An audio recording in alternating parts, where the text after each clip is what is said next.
បណ្ដាញសង្គមទាំងអស់បាទជាទីគោរព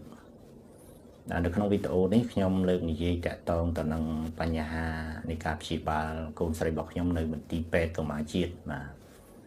ហើយខ្ញុំតែងតែលើកឡើងថាផ្អែកទៅលើស្ថានភាពជំងឺកូនស្រីរបស់ខ្ញុំគួរណាស់តែខាងមន្ទីរពេទ្យកម្ពុជាជាតិនឹងអាចជួយគាត់បានប៉ុន្តែហេតុអ្វីខ្ញុំបានជម្រាបពីខាងដើមនៅវីដេអូលើកមុនអញ្ចឹងគឺថាកូនជំងឺកូនស្រីរបស់ខ្ញុំនឹងគឺកើតមានឡើងគឺបណ្ដាលមកពីកំហុសនៃការព្យាបាលនិងការប្រើប្រាស់ថ្នាំនៅពេទ្យទី1បាទអញ្ចឹងនៅពេលដែលមានបញ្ហាកើតឡើងនៅពេទ្យទី1ខ្ញុំក៏បានយកមកពេទ្យកម្ពុជាជាតិបាទពេទ្យទី2នេះហើយនៅពេលហ្នឹងក៏មានការណែនាំពីពេទ្យទី1ផងដែរពីព្រោះពេទ្យទី1ហ្នឹងគឺគាត់ថាគាត់ស្គាល់គ្រូពេទ្យនៅមន្ទីរពេទ្យកម្ពុជាជាតិនឹងខ្លះដែរពេលហ្នឹងគឺគ្រូពេទ្យបានពិនិត្យឈាមម្ដងហើយ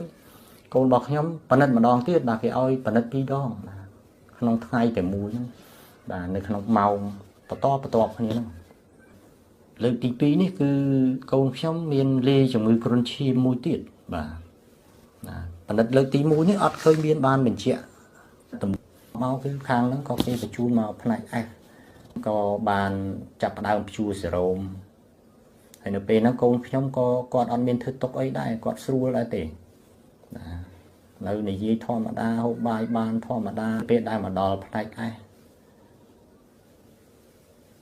បណ្ឌិតឈាមម្ដងទៀតហើយរងចាំលទ្ធផលដល់ម៉ោងប្រហែលជា2-3បាទបានគ្រូពេទ្យយកលទ្ធផលមកប្រាប់ហើយគាត់បានដាក់ការសន្និដ្ឋានប្រាប់ខ្ញុំថាកូនខ្ញុំហ្នឹងគឺអាចកើតជំងឺមហារីកគ្រាប់ឈាមបាទវាក្នុងជាតិពុលនៅក្នុងថ្លើមហ្នឹងគឺខ្ពស់បាទកូនរបស់ខ្ញុំបាទដោយសារតែកំហុសនៃការព្យាបាលនៅពេទ្យទី1ធ្វើឲ្យបែកគ្រាប់ឈាមហើយនឹងពុលថ្លើមហ្នឹងហើយការសន្និដ្ឋានជំងឺមហារីកនេះឯកទៅលើការឡើងចុះនៃគ្រាប់ឈាមសឈាមក្រហមហើយនឹងរោគសញ្ញាមួយចំនួនវាកើតមានឡើងដោយសារតែកំហុសនៃការព្យាបាលនៅពេទ្យទី1ខ្ញុំទទួលស្គាល់តែមួយគត់ទេគឺកូនរបស់ខ្ញុំមុនដំបូងគឺឡើងកូនកដុលឡើងកូនកដុលនេះគឺកូនរបស់ខ្ញុំអត់មានឈឺអីក្តៅខ្លួនគ្រុនក៏អត់មានដែរគឺធម្មតាទាំងអស់គាត់ទៅរៀនគាត់ធ្វើការធម្មតាប៉ុន្តែហេតុអីបានតែខ្ញុំយកទៅពេទ្យទី1មុនដំបូងដោយសារខ្ញុំបារម្ភខ្លាចថាកើតមានជំងឺល្បែងកូនកដុលប៉ុន្តែពេលដែលខ្ញុំយកទៅព្យាបាលនៅពេទ្យទី1គាត់ចេះតែដាក់ថ្នាំទៅអញ្ចឹងវាប្រតិកម្មទៅជាបែកគ្រាប់ឈាមពុលថ្លើមតិចបាទរិចដៅហេតុអីបានជាគ្រូពេទ្យដាក់ការសន្និដ្ឋាននេះមិនផ្អែកទៅលើដើមហេតុដែលនាំឲ្យមានរោគសញ្ញាទាំងអស់ហ្នឹងហើយគាត់ដាក់ការសន្និដ្ឋានទៅលើជំងឺមួយថ្មីបង្វែរកូនរបស់ខ្ញុំណាគិតទៅលើរោគសញ្ញាទាំងអស់ហ្នឹងហើយវាតម្លៃវិនិច្ឆ័យជំងឺកូនរបស់ខ្ញុំទៅជាជំងឺមហារីកគ្រាប់ឈាមនេះជាបញ្ហាហើយកូនរបស់ខ្ញុំនៅពេលដែលមានការសន្និដ្ឋានបែបហ្នឹងនៅពេលល្ងាចបាទត្រូវបានគេផ្ទេរពីផ្នែក S ទៅផ្នែក G ណាផ្នែកអគារឈាមទៅដល់អគារ G ភ្លាមគ្រូពេទ្យក៏បានសួរដោតទៅលើការព្យាបាលលើកដំបូងហ្នឹងគាត់ថាហេតុអីបានជាគ្រូពេទ្យទុកអ្នកជំងឺព្យាបាលដល់ដំណាក់កាលហ្នឹងហើយពេទ្យប្រើប្រាស់ថ្នាំអីបានជាធ្វើឲ្យមានការពុលថ្លើមបែបហ្នឹងហើយគ្រូពេទ្យក៏ឲ្យខ្ញុំទៅស្នើសុំលទ្ធផលស្នើសុំវេជ្ជបញ្ជាពីគ្រូពេទ្យទី1ថាគាត់ប្រើប្រាស់ថ្នាំអីខ្លះព្រោះកូនខ្ញុំពុលថ្លើមខ្លាំងកម្រិតជាតិពុលគឺខ្លាំងមួយនេះសរសេរអត់ដំណងថ្នាំមកគាត់ឲ្យថ្នាំអីខ្លះនឹងកំហុសនៅពេទ្យទី1នេះវាជាបញ្ហាដែលបង្កឲ្យកូនខ្ញុំនឹងកើតជំងឺបែបនេះទៅជាបែកគ្រាប់ឈាមឡើងគ្រាប់ឈាមសឈាមក្រហមដល់ពុលថ្លើមតែការសន្និដ្ឋាននេះគឺជាជំហានដំបូងទេព្រោះផ្អែកទៅលើការឡើងចុះទេវាអត់មានម៉ាស៊ីនអត់មានឧបករណ៍បណ្ឌិតទៅថាឃើញកើតមានជំងឺមហារីកគ្រាប់ឈាមអត់ទេព្រោះពេទ្យទាមទារឲ្យមានការបណ្ឌិតខួរឆ្អឹងមួយទៀតឲ្យជាក់ច្បាស់ថាតើគាត់កើតជំងឺមហារីកឈាមឬក៏អត់មានតែការបណ្ឌិតខួរឆ្អឹងនេះទើបដឹងថាបើសិនជាខួរឆ្អឹងនឹងវាខូច នេះជាបញ្ហាហើយគឺអត់មានចេញលទ្ធផលថាគ្រូឆ្អឹងនឹងវិខូចនិយាយថាកូនខ្ញុំកើតជំងឺមហារីកគ្រាប់ឈាមទេវាអត់មានចឹងសួរកូនខ្ញុំកើតជំងឺអីពិតប្រាកដតាបែកគ្រាប់ឈាមអាជីពពលក្នុងថ្លើមដើរគ្រិចក៏ជាបញ្ហាបង្កនៅពេទ្យទី1ដែរពីព្រោះរោគសញ្ញាទាំងអស់នោះវាកើតក្រោយនៅពេលព្យាបាលនៅពេទ្យទី1តែអ្វីដែលខ្ញុំនិយាយនេះមិនមែនខ្ញុំចេះតែចោទទេបងប្អូនខ្ញុំមានផុសតាមតែខ្ញុំហ៊ានអះអាង 100% ដែលថាកូនខ្ញុំមិនកើតជំងឺមហារីកគ្រាប់ឈាមព្រោះខ្ញុំមានផុសតាមច្រើនណាស់ផ្សេងទៀតណាពីព្រោះខ្ញុំនិយាយនៅក្នុងនេះវាច្រើនមកតាក់ទងទៅនឹងបញ្ហានឹងច្រើនខ្ញុំថាកូនខ្ញុំមិនអាចកើតមានជំងឺមហារីកគ្រាប់ឈាមបានទេវាមានបញ្ហាមិនប្រក្រតីណាមួយហើយថ្ងៃប៉និតគ្រូឆ្អឹងហ្នឹងខ្ញុំចាប់អារម្មណ៍ណាស់នៅពេលហ្នឹងហើយជាពេលដែលកូនខ្ញុំបានធ្លាក់ចុះស្ថានភាពជំងឺកូនរបស់ខ្ញុំធ្លាក់ចុះតែម្ដងធម្មតាគាត់លេងទូរស័ព្ទគាត់អង្គុយលេងសើចហូបបាយបាន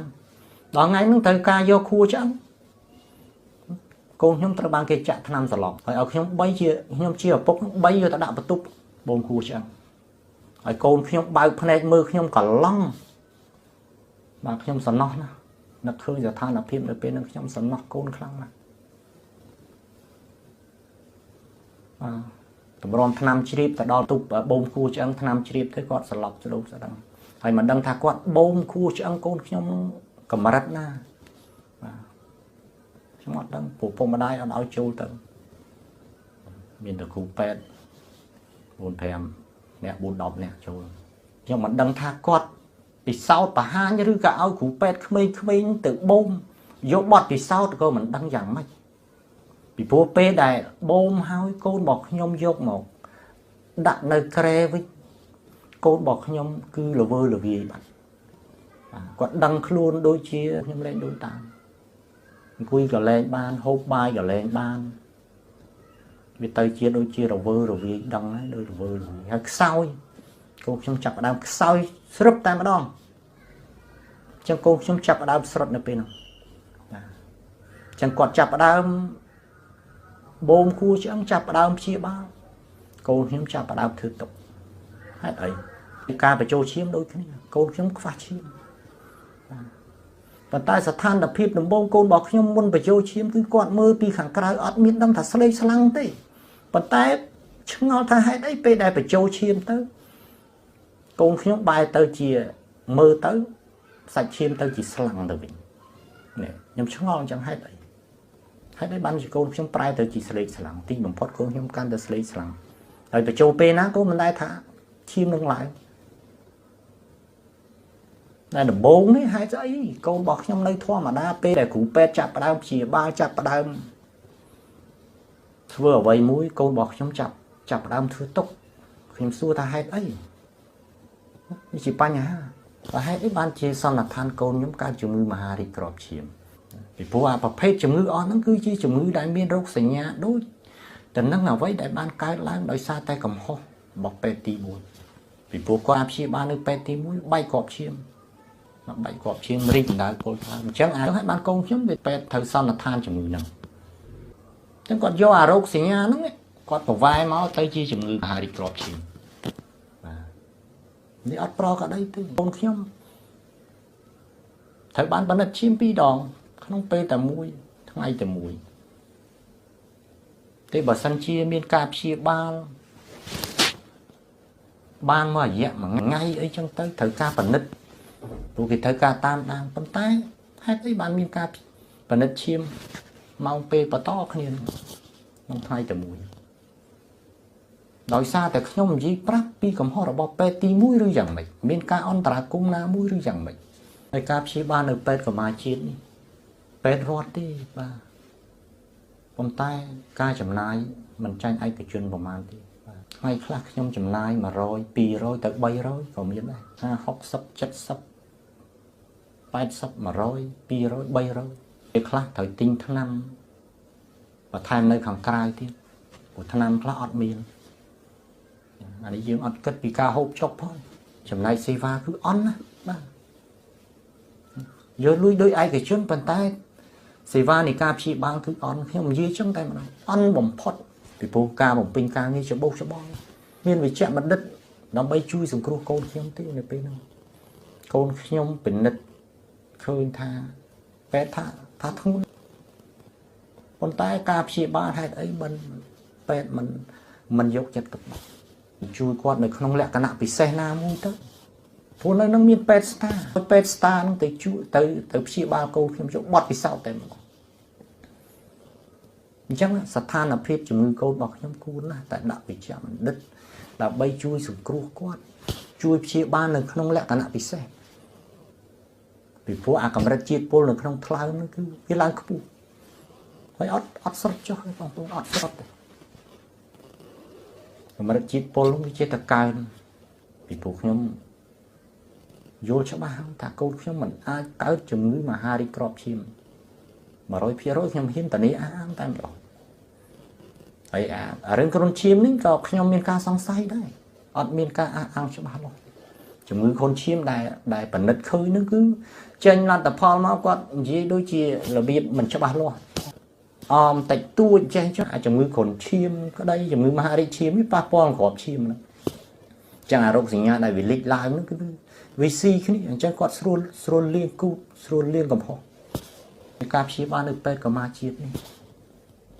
បើសិនជាមានការយកចិត្តទុកដាក់ពីគ្រូពេទ្យឲ្យបានហ្មត់ចត់កូនរបស់ខ្ញុំមិនអាចបញ្ហាបានប៉ុន្តែខ្ញុំទទួលស្គាល់ថាពេទ្យមួយចំនួនគាត់មានបទពិសោធន៍គាត់យកចិត្តទុកដាក់នៅក្នុងការព្យាបាលប៉ុន្តែខ្ញុំនិយាយគឺនិយាយតាក់ទងទៅនឹងពេទ្យដែលព្យាបាលកូនរបស់ខ្ញុំតែគាត់ព្យាបាលកូនរបស់ខ្ញុំគឺអន់បំផុតហើយខ្ញុំទទួលស្គាល់ជាទូទៅថាពេទ្យគឺជាអ្នកដណ្ដើមជីវិតអ្នកជំងឺពីមច្ចរាប៉ុន្តែសម្រាប់ពេទ្យកម្មាជាតិពេទ្យដែលព្យាបាលកូនខ្ញុំគឺជាឃាតករដែលឆក់យកជីវិតកូនរបស់ខ្ញុំហើយដល់បានខ្ញុំនិយាយដល់ថ្នាក់នេះមិនធម្មតាទេបងប្អូនការព្យាបាលកូនរបស់ខ្ញុំនេះពេទ្យសោះអង្គុយណា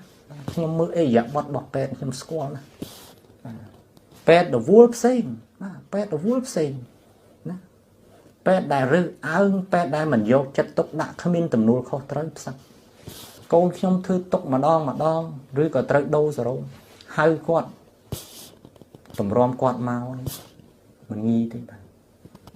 ជួនកាលគាត់មកហើយគាត់ដើរកាត់ត្រែកូនយើងគាត់តែចោលតែភ្នែកទេគាត់ដើរទៅផុតទៅកែអ្នកជំងឺផ្សេងទៀតតម្រាំគាត់ឡប់មកវិញគាត់ទៅប្រាប់ពេទ្យម្នាក់ទៀតចាំគ្រូពេទ្យម្នាក់ទៀតមកហើយមកដល់គាត់ពេលខ្លះគាត់អត់និយាយតែម្ដងគាត់ថាបានអីក៏សួរនេះគាត់ធ្វើទុកអាម៉េចយ៉ាងម៉េចចម្រោណាយកចិត្តទុកដាក់ចំពោះកូនរបស់ខ្ញុំនេះគឺតិចបំផុតតែម្ដងគាត់ដើរទៅវិញបាត់មិនសួរគាត់ពេលខ្លះក៏គាត់មាត់ផងនេះអ្វីដែលជាអេយ៉ាបត់របស់គ្រូពេទ្យហើយថ្ងៃមួយខឹងខ្ញុំរឿងឲ្យខ្ញុំទៅបង់លុយបាទឲ្យខ្ញុំទៅបង់លុយមកព្រឹកនឹងឲ្យខ្ញុំរត់3ដងក្នុងពេលតែមួយហ្នឹងសម្លឹងឲ្យពុកម្ដាយអ្នកជំងឺទៅបង់ថ្លៃក្រែដល់ខ្ញុំទៅគិតម្ដងហើយកន្លែងបង់លុយដើរទៅ100ម៉ែត្រជាងជិត200ម៉ែត្រហើយត្រឡប់ចុះឡប់ដល់ជិត200-300ម៉ែត្រឲ្យខ្ញុំទៅបង់លុយថ្លៃក្រែបង់ហើយឡប់មកដល់កន្លែងទៅបង់ថ្លៃឈាមទៀតខ្ញុំទៅម្ដងទៀតរត់ទៅមកដល់ហើយនេះឲ្យបង់អាមុខនេះមួយទៀតផ្លែតនឹងឲ្យខ្ញុំទៅ2-3ដងហើយខ្ញុំបាននិយាយថាលោកគ្រូឲ្យបងសរុបម្ដងមកឥឡូវប្រាប់តែម្ដងមកហើយគាត់តែប៉ុណ្្នឹងគាត់ខឹងតោងតែហ្មងគាត់និយាយទៅប្រាប់និយាយក្រុមគ្រូពេទ្យគឺដូចផ្អើលយើងមើលធ្វើលេងឡងហ្មងណាគាត់តែខ្ញុំនិយាយប៉ុណ្ណឹងតែគ្រូពេទ្យខ្ញុំស្គាល់មុខគាត់ច្បាស់ទៀតគាត់នាំទៅនិយាយហើយគ្រូពេទ្យផ្សេងគាត់តាំងមានរឿងអីគាត់និយាយថាពុកម្ដាយអ្នកជំងឺចេះ1ចេះ2ហើយគ្រាន់តែខ្ញុំនិយាយប៉ុណ្ណឹងមានទៅអីខុសតែលោកគ្រូ ជួយប្រាប់តែម្ដងធម្មតាអ្នកជំងឺដែលមានបញ្ហាគួរណាស់តែឪពុកម្ដាយឬក៏អ្នកថែទាំនឹងនៅចិត្តគាត់ចាហេតុអីបានជាគ្រូពេទ្យមិនចង់ឲ្យពុកម្ដាយនៅចិត្តអ្នកជំងឺបកកបញ្ហាឲ្យអ្នកថែទាំជំងឺឃ្លាតចេញពីអ្នកជំងឺឬក៏គ្រូពេទ្យមានចេតនាអីជាមួយកូនរបស់ខ្ញុំមិនចង់ឲ្យខ្ញុំដឹងអានឹងខ្ញុំនិយាយចឹងខ្ញុំចោទចឹងតែម្ដងពីព្រោះការព្យាបាលកូនរបស់ខ្ញុំអត់ប្រក្រតីទេបូមគួរឆ្អឹងឲ្យកូនខ្ញុំស្រឹបតែម្ដងបញ្ចូលឈាមយ៉ាងម៉េចក៏នៅតែអត់ឡើយកាន់តែស្លេកឆ្លាំងឡើងបងប្អូនជួយគិតមើលហេតុអីបានជាគាត់មិនរកវិធីធ្វើម៉េចឲ្យអាកម្រិតជាតិពុលនៅក្នុងថ្លើមនេះវាធ្លាក់ចុះពីពេទ្យកម្មាជាតិហ្នឹងគឺមានឧបករណ៍ពិនិត្យដែលដឹងថាជាជំងឺមហារីកឈាមទេឬក៏គ្រាន់តែជាការសន្និដ្ឋានចុះបើច្បាស់ហេតុអីបានជាទាមទារឲ្យកូនខ្ញុំគួរឆ្អឹងយកទៅពិនិត្យនៅក្រៅទៀតណាចេញថ្លៃសេវាខ្លួនឯងកូនខ្ញុំពិនិត្យគួរឆ្អឹងតែគួរឆ្អឹងមួយមុខ180ថ្លៃសេវាខាងក្រៅបាទលទ្ធផលដល់2សប្តាហ៍ឯណោះបានទៅហើយដល់ចាក់ស្ដែងអត់បានទៀតកូនខ្ញុំមួយខែបានហើយវាអត់មានវិធីដើម្បីជួយអញ្ចឹងអាជាតិពុលហ្នឹងវាអត់ស្រុតអញ្ចឹងការព្យាបាលវាអត់ប្រក្រតីបាទខ្ញុំឃើញវាអត់ប្រក្រតីហេតុអីបានជាចាប់ផ្ដើមព្យាបាលកូនខ្ញុំចាប់ផ្ដើមធ្វើទុកដូចខ្ញុំបង្ហាញហ្នឹងបងប្អូនកូនខ្ញុំដំបូងគាត់អង្គុយលេខសើចបានដល់ចាប់ផ្ដើមប្រើវិធីព្យាបាលកូនចាប់ផ្ដើមធ្វើទុកតែម្ដងទៅស្រឹបតែម្ដងចាប់ពីពេលបូមគូឆ្អឹងគឺកូនខ្ញុំខ្សោយទៅតែម្ដងហើយពេទ្យអត់ចេះនិយាយអីទេហើយណាស់ក៏គាត់បានប្រាប់ខ្ញុំនេះស្ថានភាពជំងឺកូនបងនេះគឺ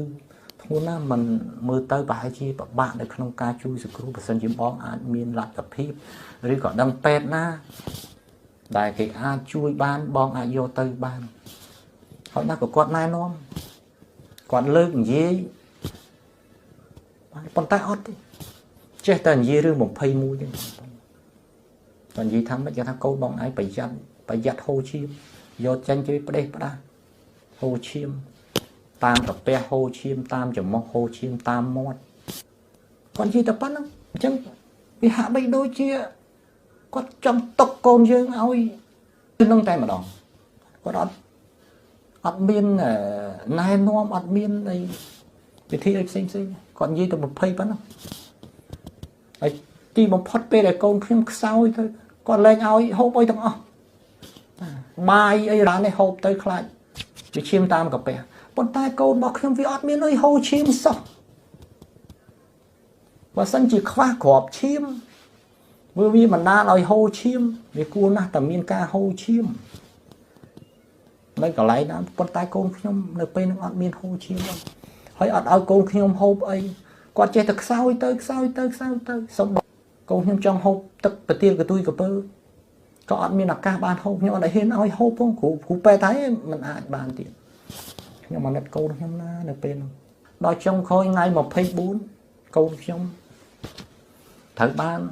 គេផ្ទេរពីអាគារជីទៅដាក់នៅ ICU បាទបន្ទប់សង្គ្រោះបន្ទាន់ព្រោះអត់ប្រសើរហើយគាត់និយាយតែអញ្ចឹងណា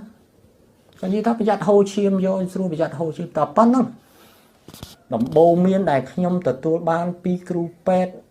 នៅមន្ទីរពេទ្យកម្មាជាតិគឺ20បានតែប៉ុណ្្នឹងអញ្ចឹងខ្ញុំមើលទៅហាក់បីដូចជាមានចេតនាអីមួយຕົកកូនខ្ញុំឲ្យស្លាប់ដោយសារជំងឺនឹងតែម្ដងណាបង្វែរជំងឺកូនខ្ញុំពី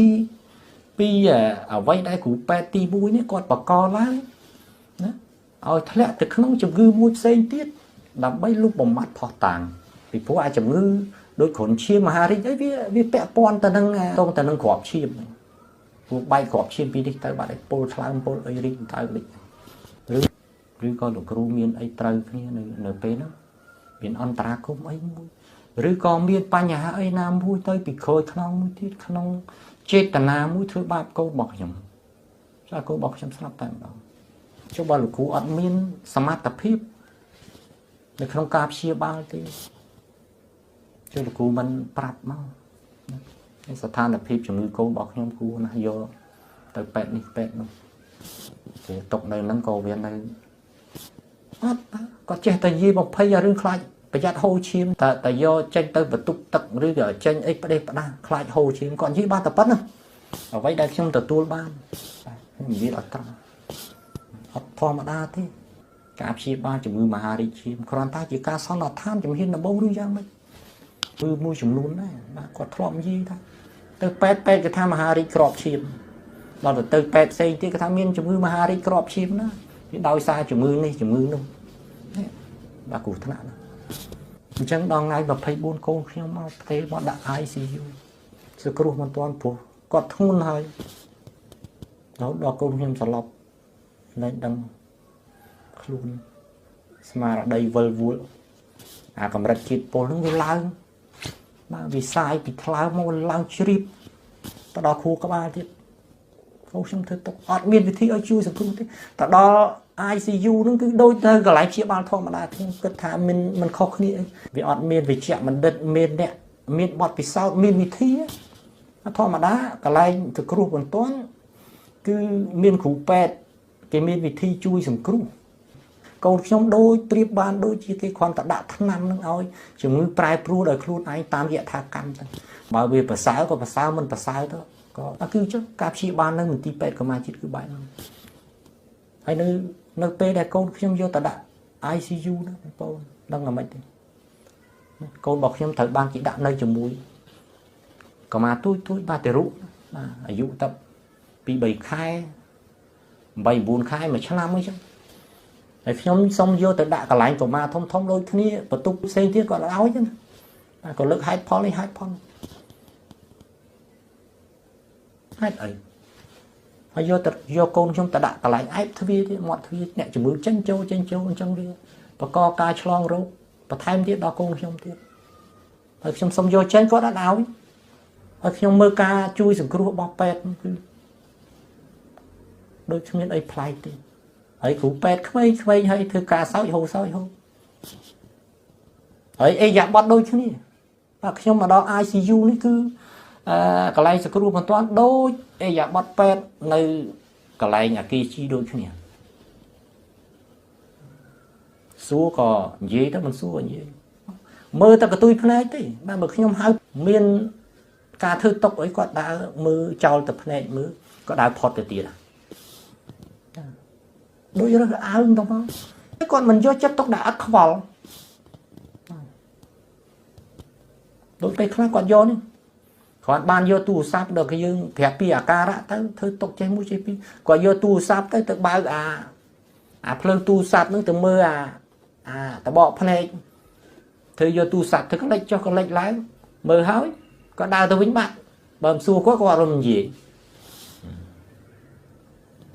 កូនយើងធ្វើຕົកប៉ុណ្ណឹងហើយគាត់មកបណ្ឌិតមើលប៉ុណ្ណឹងគាត់ថាវាចេះចុះគួរណាកូនបងឯងវាថាមិនអាចទេបងអាចយកចេះចុះគាត់ណែនាំអីដំបូងមានអីល្អអត់គាត់មិនមាត់តែម្ដងដូចមានចេតនាអីមួយមិនល្អចំពោះកូនរបស់ខ្ញុំពេលដែលខ្ញុំព្យាបាលកូនរបស់ខ្ញុំនៅមន្ទីរពេទ្យកម្ពុជាខ្ញុំឃើញអីយ៉ាបត់ពេទ្យបែបហ្នឹងខ្ញុំហាក់បីដូចធ្វើអីអាការណាមួយភ័យបារម្ភចំពោះកូនចង់យកកូនទៅចេញខាងក្រៅក៏អត់បានទៀត21ខ្លាចហូរឈាមពួកពេទ្យនិយាយទៅប្រភ័យទៅបែបហ្នឹងបាទប៉ុន្តែខ្ញុំគិតថាទោះបីលទ្ធភាពយ៉ាងម៉េចក៏ខ្ញុំយ៉ាងហោចណាបើខ្ញុំប្រទេសទៅពេទ្យផ្សេងក៏ខ្ញុំហាក់បីដូចជាមានខ្ញុំគិតថាអាចមានសង្ឃឹមអ្វីដែលពេទ្យធ្វើជាខាំងទុកកូនខ្ញុំឲ្យទៅនឹងដោយសារជំងឺនឹងតែម្ដងដើម្បីបំបិតផុសតាអាយកទៅក្រៅអាចមានឱកាសជាយ៉ាងម៉េចដែលទៅមកស្វែងរកឬគល់ជាបញ្ហាចេតនាធ្វើបាបកូនរបស់ខ្ញុំតែម្ដងខ្ញុំមើលដូចជាអេយ៉ាបត់មិនល្អកូនរបស់ខ្ញុំគាត់ដូចជាសោះអង្គើ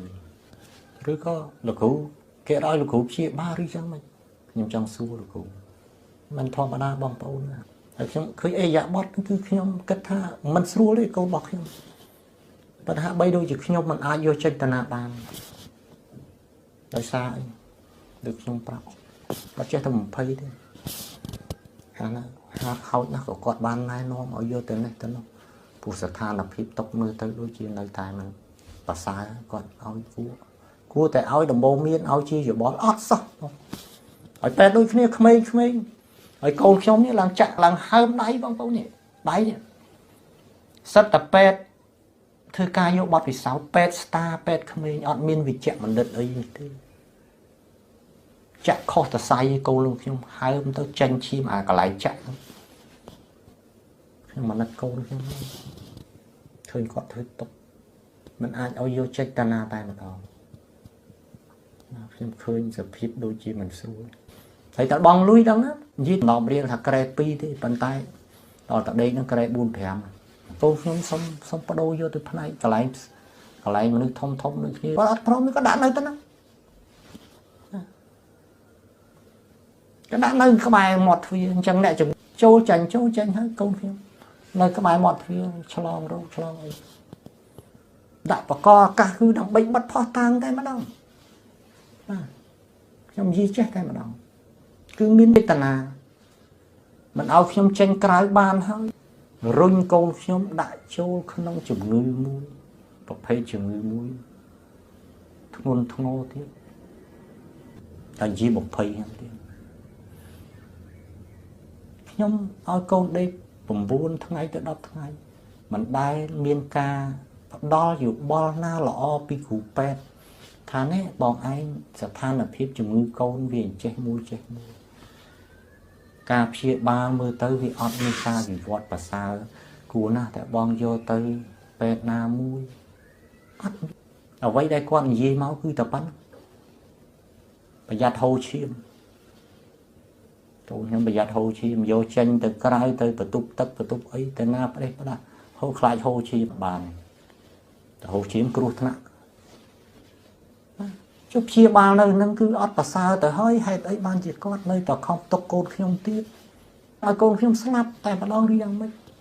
លោកគ្រូអត់បាត់បង់លោកគ្រូមិនឈឺចាប់ទេការព្យាបាលបែបហ្នឹងខ្ញុំជាអ្នកបាត់បង់ដែលខ្ញុំឈឺចាប់អ្នកគ្រូពេទ្យម្នាក់បាននៅផ្នែកអគារជីបាទជាប្រធានផ្នែក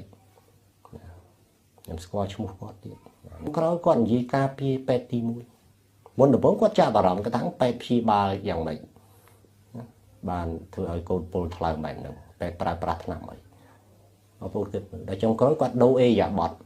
ពេលថ្ងៃដែលខ្ញុំទៅទីអាលទ្ធផលពិនិត្យគ្រូឆ្អឹងនិងលទ្ធផលពិនិត្យឈាមផ្សេងទៀតប៉ុន្តែពេលហ្នឹងកូនខ្ញុំចេញពីមន្ទីរពេទ្យហើយខ្ញុំទៅជួបគាត់និយាយខ្ញុំទៅសុំតលទ្ធផលនៅពេទ្យកម្មាជាតិទេប៉ុន្តែសុកគាត់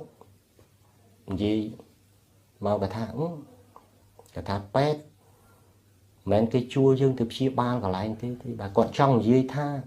កំហុសដែលពេទ្យទី1ធ្វើហ្នឹង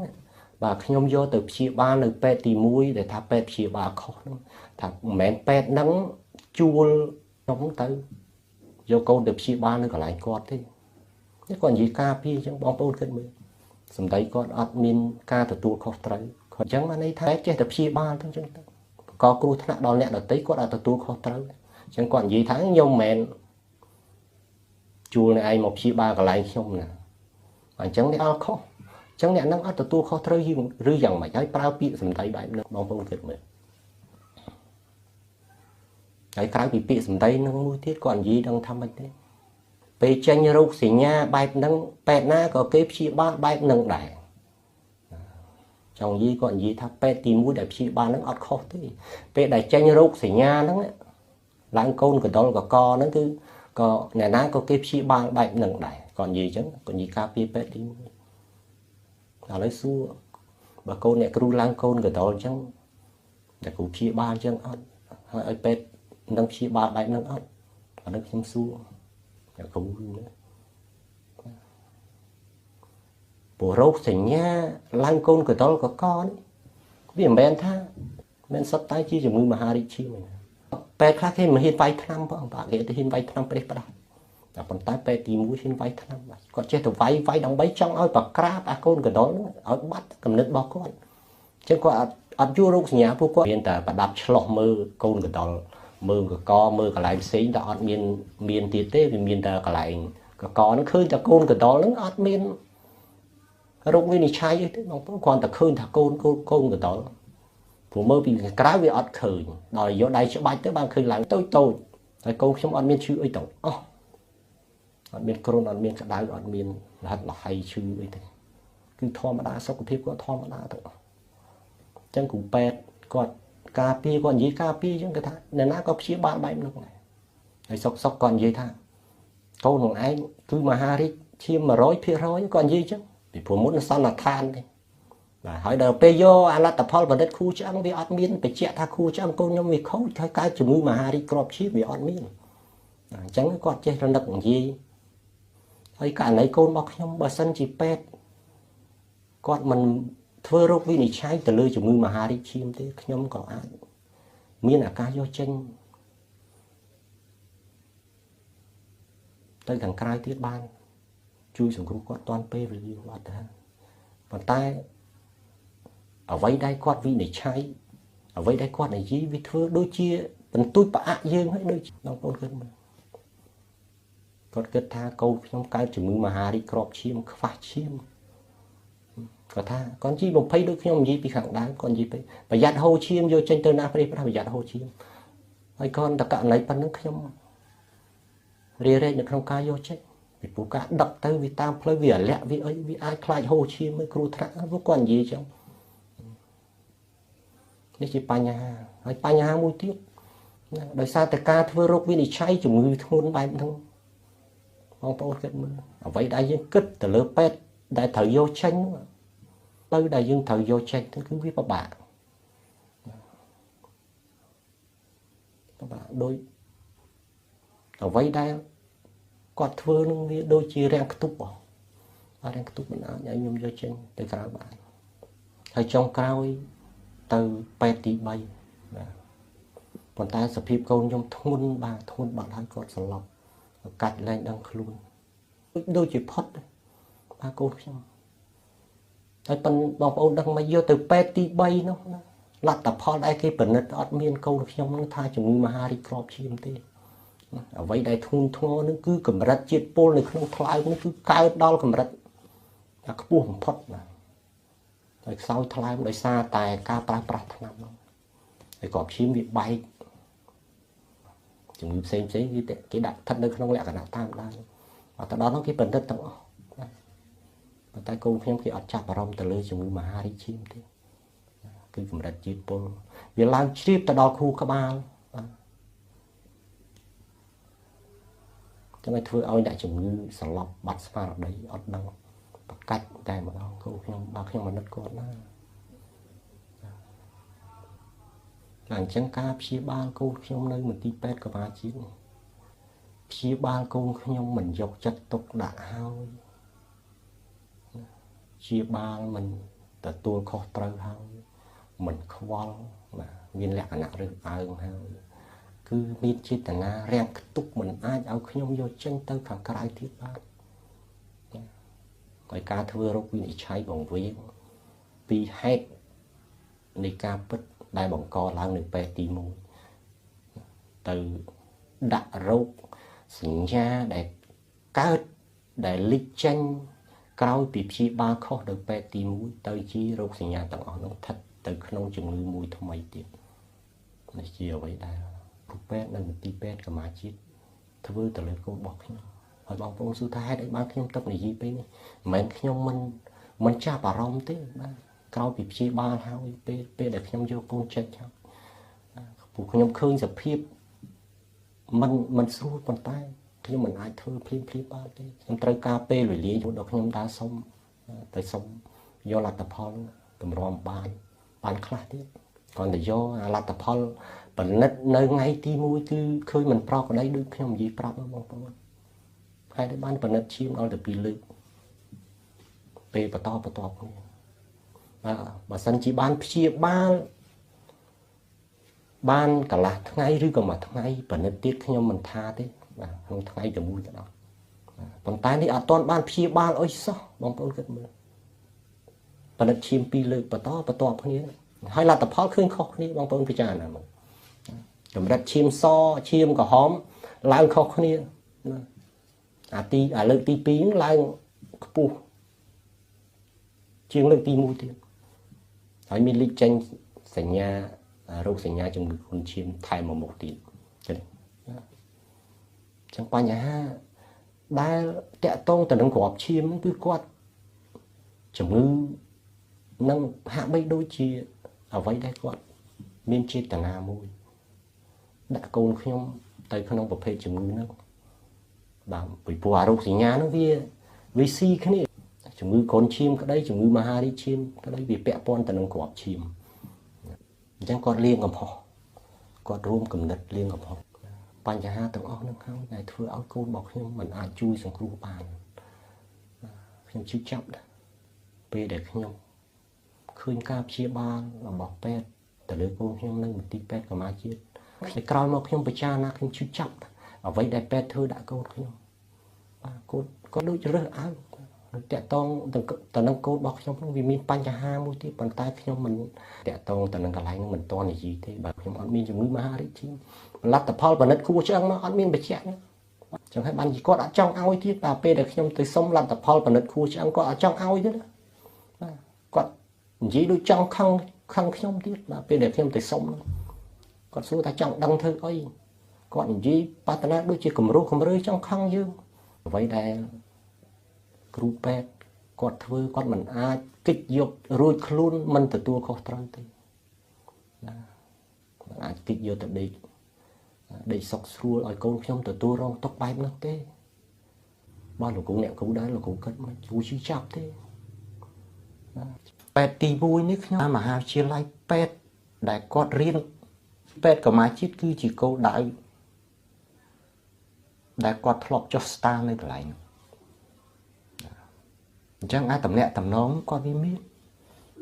តំណាក់តំណងរវាងបុគ្គលនេះខ្ញុំមិនទាន់និយាយពីតំណាក់តំណងដែលកើតមាននៅកន្លែងការងារឯកជនផងធម្មតារោគសញ្ញានៃជំងឺមហារីកគេឲ្យរោគសញ្ញាមួយចំនួនដែលយើងអាចសម្គាល់បានខ្លះដែរចំពោះប្រភេទជំងឺហ្នឹងចំពោះអ្នកជំងឺប៉ុន្តែកូនខ្ញុំអត់មានចេញរោគសញ្ញាអ្វីទាំងអស់ដូចខ្ញុំបាននិយាយគឺឡើងកូនកដុលនឹងកកសួរថាតើឡើងកូនកដុលកនឹងវាជាជំងឺមហារីកយ៉ាងម៉េចពេលដែលខ្ញុំយកទៅព្យាបាលនៅពេទ្យទី1អត់មានកូនខ្ញុំអត់មានឈឺអីទាំងអស់ថាគ្មានរោគសញ្ញា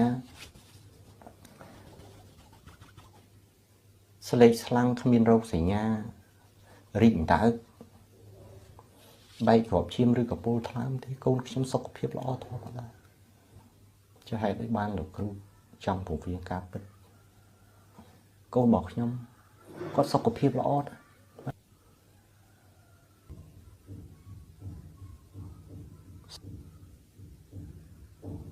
តែមានជំងឺអីពីមុនមកទេរូបរាងកាយគាត់ស្អាតបាតធម្មតាអ្នកដែលកើតជំងឺមហារីកឈាមនឹងវាហើយណាក៏វាមានចេញរោគសញ្ញាអីដែលគួរឲ្យយើងចាប់អារម្មណ៍ដែរចឹងហេតុអីបានជាវាតម្លៃកូនខ្ញុំទៅជាជំងឺមហារីកណាមិនគិតទៅលើកំហុសឆ្គងដែលពេទ្យទី1ហ្នឹងគាត់បង្កឡើងអញ្ចឹងហើយការព្យាបាលវាមិនផ្អែកទៅលើមូលហេតុដើមបង្វៀងបង្វែររោគសញ្ញាទាំងអស់ហ្នឹងគឺទៅជាជំងឺថ្មីតែបញ្ហានេះធ្វើឲ្យការព្យាបាលវាគ្មានប្រសិទ្ធភាពដោយការព្យាបាលបណ្ដែតបណ្ដោយឲ្យគ្រូពេទ្យចុះស្តារគ្រូពេទ្យក្មេងៗតែគ្មានបទពិសោធន៍ទៅព្យាបាលអញ្ចឹងតើស្ថានភាពជំងឺរបស់គាត់អាចប្រសើរបានយ៉ាងម៉េចបងប្អូនគិតមើលអត់មានថាឃើញកម្រិតជាតិពុលនៅក្នុងថ្លើមវាធ្ងន់ធ្ងរវាឡើងខ្ពស់កូនខ្ញុំជួបស្ថានភាពបែបហ្នឹងហើយគួរណាស់តែជួយព្យាបាលដុតដៃដុតជើងនៅក្នុងលក្ខណៈពិសេសណាមួយដើម្បីសង្គ្រោះស្ថានភាពសភាពធ្ងន់ហ្នឹងឲ្យវាមកប្រសើរឡើងវិញឲ្យអាកម្រិតជាតិពុលហ្នឹងវាចុះមកវិញដើម្បីព្យាបាលប៉ុន្តែអត់ទេគ្រូពេទ្យព្យាបាលសោះអង្គើយបាទហើយមិនយកចិត្តទុកដាក់ជាក៏ជាទៅមិនជាក៏អីទៅ và rư có quạt kết tha chỉ vật câu nó bỏ nhẹ ở tây vì ọt sầm khăn đó là vụ ba câu sạch chiên khuôn ai là cũng chơi chập thế cá thứ bảy năm cá chia ba bảy nămพวกការព្យាបាលជំងឺមិនមែនដូចប្រភេទការងារអីផ្សេងទេប៉ុន្តែសម្រាប់ការព្យាបាលជំងឺវាពាក់ព័ន្ធទៅនឹងអាយុជីវិតរបស់អ្នកជំងឺកាលណាលោកគ្រូព្យាបាលក្នុងលក្ខណៈបែបហ្នឹងគឺវាធ្វើឲ្យស្ថានភាពជំងឺវាវិវត្តកាន់តែធ្ងន់វាប៉ះពាល់ទៅដល់អាយុជីវិតជីវិតកូនខ្ញុំមានតម្លៃខ្លាំងណាស់សម្រាប់ខ្ញុំសម្រាប់គ្រួសាររបស់ខ្ញុំមានតម្លៃលើសជីវិតខ្ញុំតិចទៀតដល់ខ្ញុំណាគាត់កើតមកល្អទាំងប្រុសគាត់ល្អណាកូនខ្ញុំសុខភាពក៏គាត់ល្អសតិបញ្ញាក៏គាត់ល្អក៏គាត់រៀនបកកែដល់កូនខ្ញុំហើយដែរជឿអីទេកូនខ្ញុំប្រព័ន្ធភាពស៊ាំកូនខ្ញុំក៏ខ្លាំងទៀត